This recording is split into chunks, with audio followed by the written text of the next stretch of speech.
think if we combined Chris and Aviva, we would have one normal energy person. I feel like I owe you guys an apology right from the top. If I had known there would be a harsh spot on me, I would not have worn this shirt. Feel like I'm already attacking you. I'm really sorry. San Francisco, I'm enjoying your city. I got in yesterday. I ordered a salad. It was $67.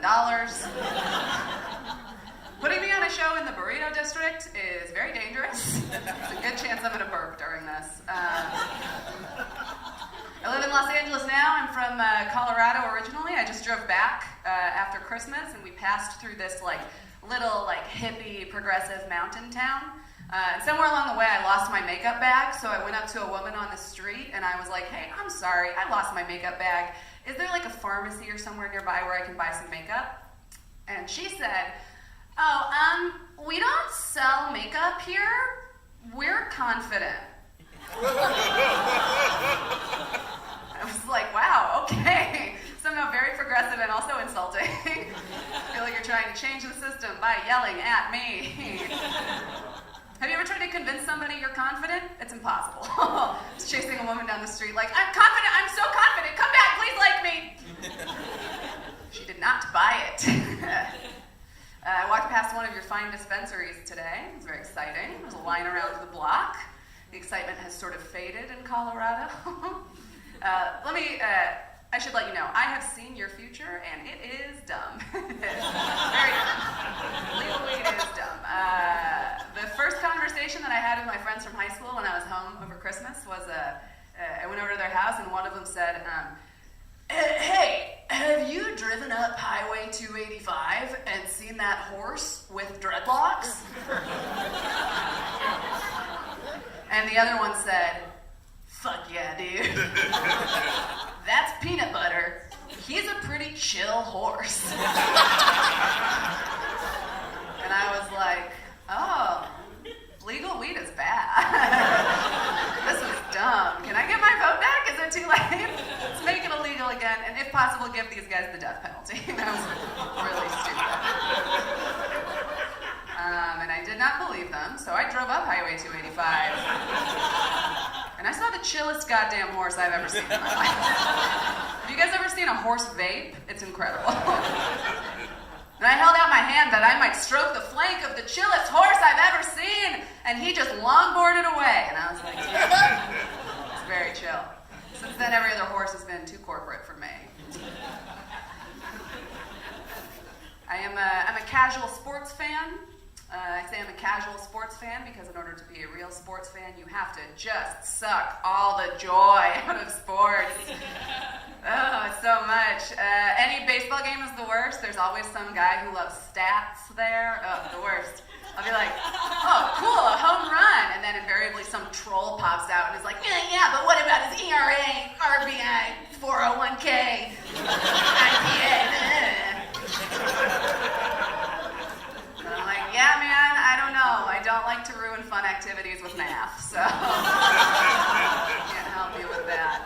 I have a series of dangerous jokes to tell in this town because they are about LeBron James. Thank you to the one other person. I'll fight the rest of you Golden State Warriors fans after the show. Form a line. I was at a Lakers game in Los Angeles recently, and anytime LeBron James did anything, the guy next to me, very serious sports fan, would be like, ugh, come on! Blah.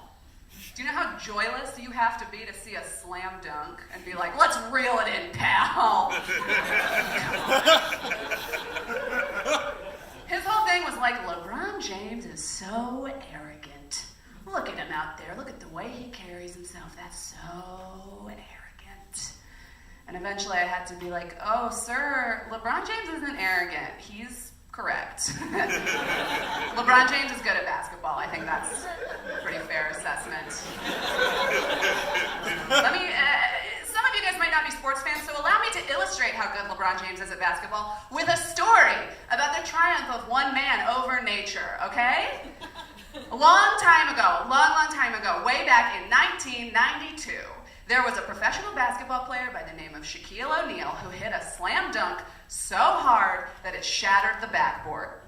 And the NBA was like, it's dangerous to have glass on the court. We've got to keep our players safe. So they invested in a crack team of scientists and engineers and some wizards. And they invented a new backboard, a safer backboard that would not shatter in a game. And for many years, everything was fine.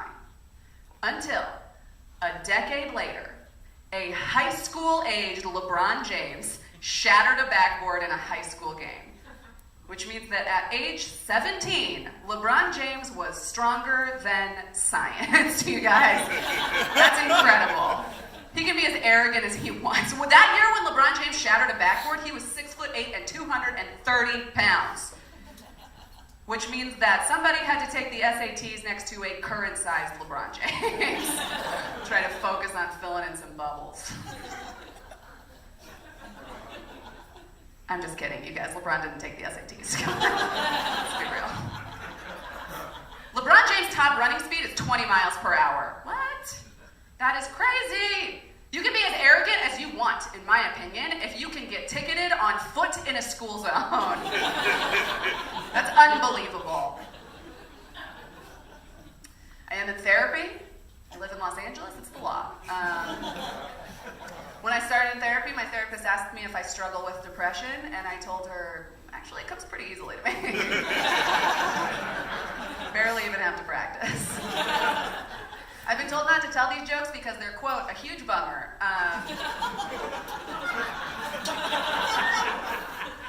My therapist said that, which I thought was rude. I'm from sort of a small mountain town, and so I have friends from home who will be like, Nicole, why are you spending all that money on a therapist? Why don't you just talk to your friends? We're always here for you. Talk to us about your problems. Don't waste all your money. And to that I always say, the reason I spend all that money is that if you listen to me talk about myself for an hour, you deserve $100. I'm a nightmare to be around. That's why I'm in therapy. All right, fine, friends from home. You want me to talk to you like I talk to my therapist? Buckle up, idiots, because I have a fear of wigs that we have to work through. You prepared to deal with that? Trent from high school? All right, let's get into this. I'm pretty convinced that within my lifetime, the world's water supply is going to become undrinkable. You want to go into that? Trent from high school, who I once saw snort a line of Tums off a cafeteria table? You prepared to explore the inner recesses of my psyche? All right, fine. How about this? I'll talk to you like I talk to my therapist. I have this friend. Let's call him you. This friend has been really pushy with me emotionally lately and has been prying into my personal business, and I think it's time to cut off all communication. The only problem is, at this point, I've opened up to him too much, and he knows too much about me for me to just let him back into the wild. So I think either he needs to die or I do. What do you think about that, Trent from high school, who once saw a chill horse named Peanut Butter on 285? Never goes well. This is a true story. The two fellas featured in the Chill Horse bit from the top of my act, which you might remember, are both neurosurgeons now. So if you're ever in Colorado and hit your head on something, look out for my boy Trent, okay? Thank you so much.